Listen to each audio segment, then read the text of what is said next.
Welcome to the life of Solomon Northup, based on the autobiography 12 Years a Slave. Solomon's story begins at home as a free man in Saratoga, happy as can be, until he meets two men, Merrill Brown and Abram Hamilton.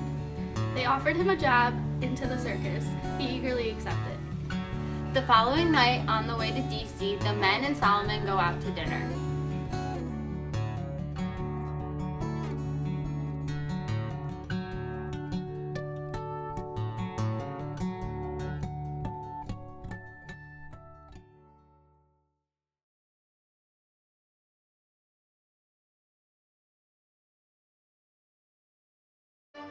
Suddenly, Northup finds himself awakened in an unknown area of darkness. Utterly helpless and confused, Solomon calls out for help. Help! Help! Help!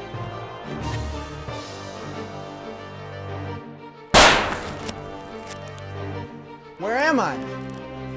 You're in my slave pen. I bought you. You're mine now. I'm shipping you to New Orleans. But I feel sick. Not my problem. I'm a free man. No, you're not. Don't you ever say that again. Oh! Oh! Several days pass. He is completely isolated from the world. The only human interaction Solomon experiences is when he is given food. When he is allowed out of isolation and interacts with fellow slaves, him and many others contract smallpox.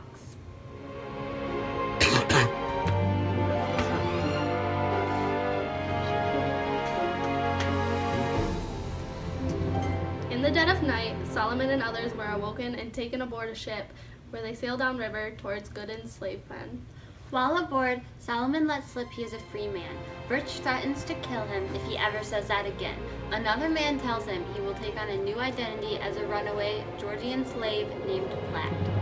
On the ship, Platt meets a fellow captured free man named Arthur and another named Robert. Robert, Arthur, and Platt devise a plan to overthrow their captors. Their plans fall apart when Arthur is rescued by his white friends.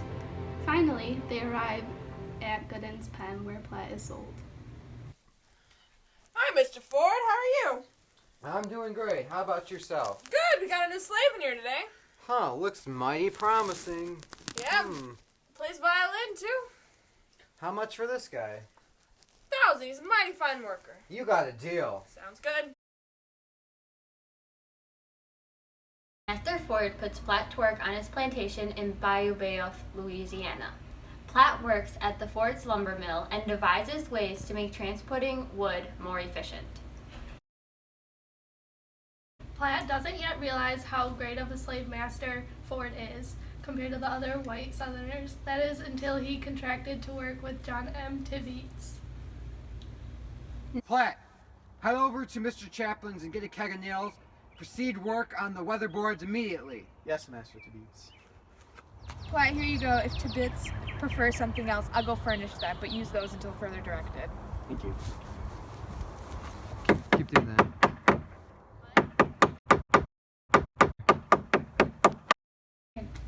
Never satisfied with Platt's hard work, Tibeats demands Platt to strip and to be whipped. Platt refuses and a fight breaks between the two. This leads to Platt running away into the woods. What are you doing? Those are not the nails I told you to get. These are the nails Chaplain gave me, sir. No, unacceptable. Get down, strip, you're going to be whipped. But these are the nails he gave No! me. I will not take this whipping!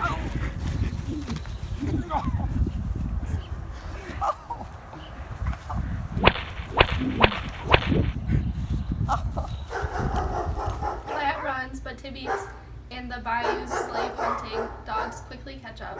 Solomon runs for hours through dangerous swamps full of snakes and alligators.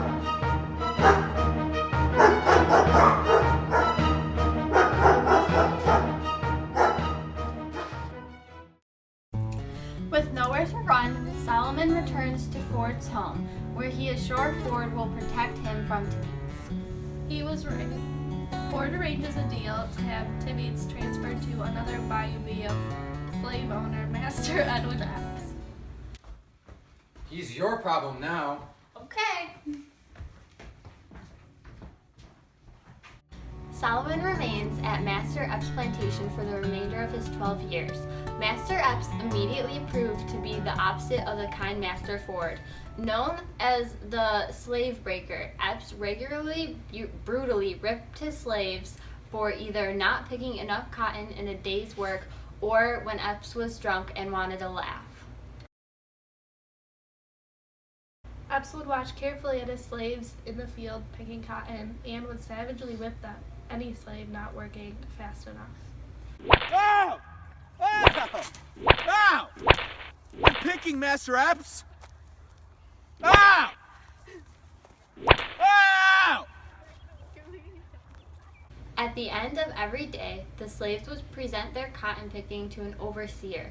If they did not present the expected amount of 100 pounds, they would receive a significant number of lashes. Solomon was not good at picking cotton and received whippings almost daily. Come over here, slave. Picked mighty fine today. 100 pounds? Unacceptable. Go over there, 50 lashes.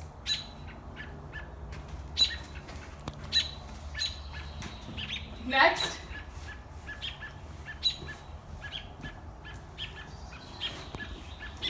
£500. Excellent. Go back to the stables. You have the rest of the day off. Hard work pays off. Ow! 2, 3, 4, Master, I ain't 5, anything!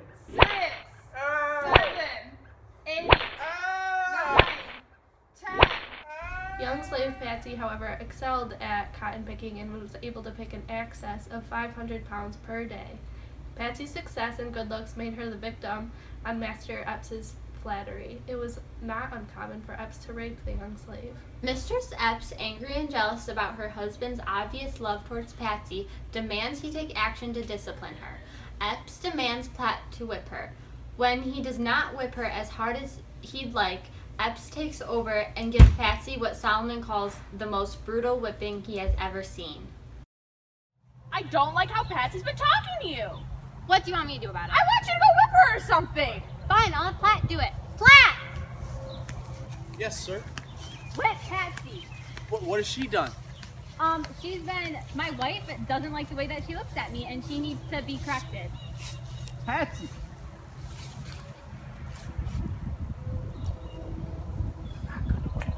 Hey, Platt. I need to give you a whipping. Whip her!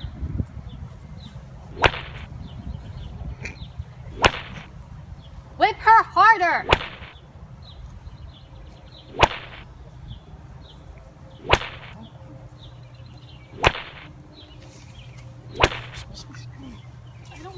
I don't want to do this anymore, Master.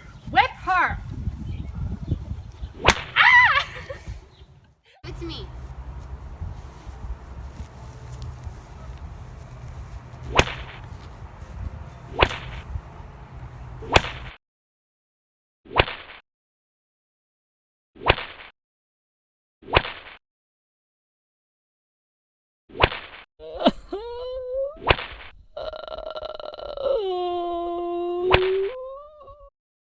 Christmas was the only time the slaves were given time off to enjoy themselves, party, and dance. Solomon was given the task of playing violin, something he had learned to do quite well back at home in Saratoga. Christmas only lasted 3 days. After that, the slaves went back to work.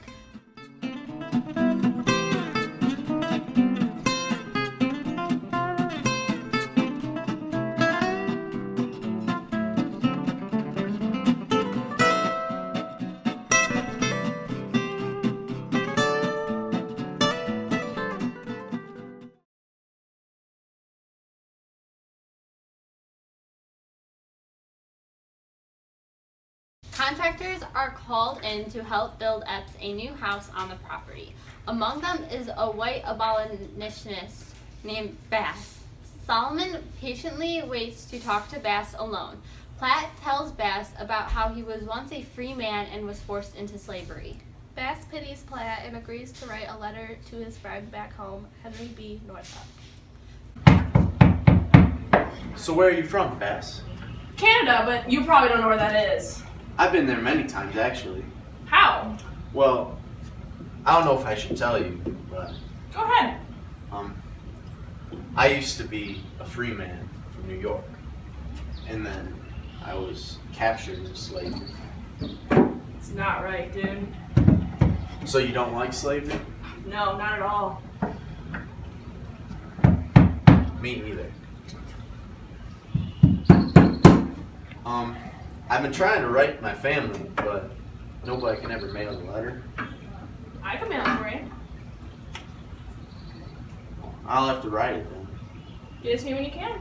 Please, this is just between us. Okay. Thank you.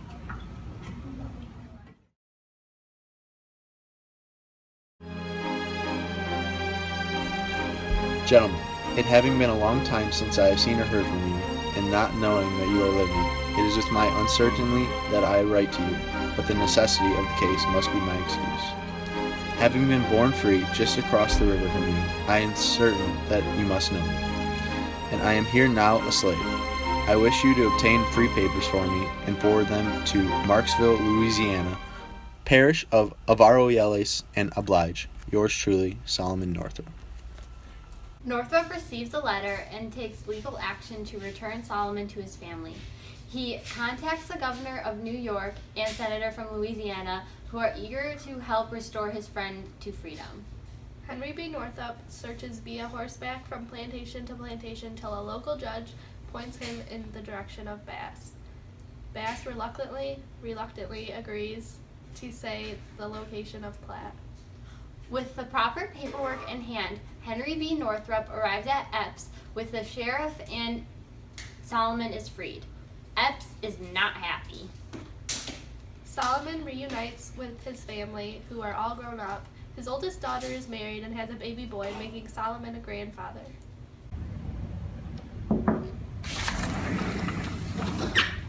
Hello? Hello? Do you remember me? Who are you? I'm Solomon Northrop. I'm your father. Oh my god, I haven't seen you in so long. And who's this? My son. I named him after you. Oh, that's so sweet. Solomon! Anne, how are you? I'm good, how are you? Oh my Family. god. This is so sweet. We've missed you so much. Solomon tries to ease into life as a free man once again, but struggles. 12 years in slavery changed him forever.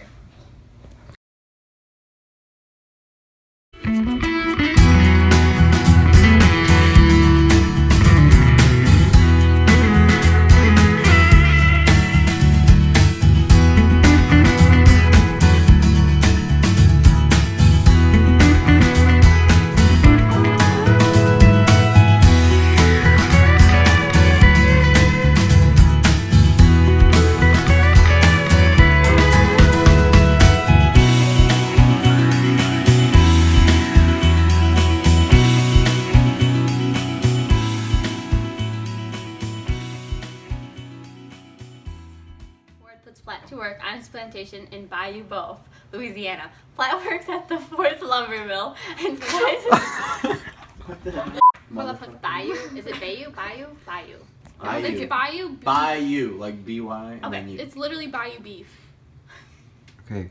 Say it like that, or I will say it wrong every time.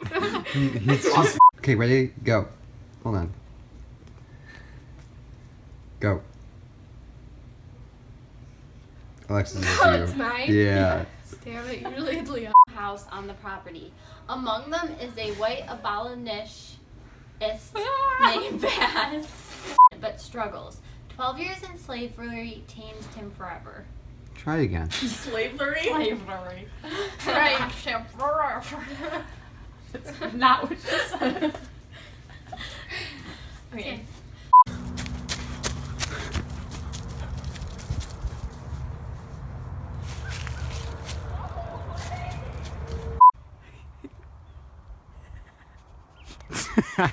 Popeye.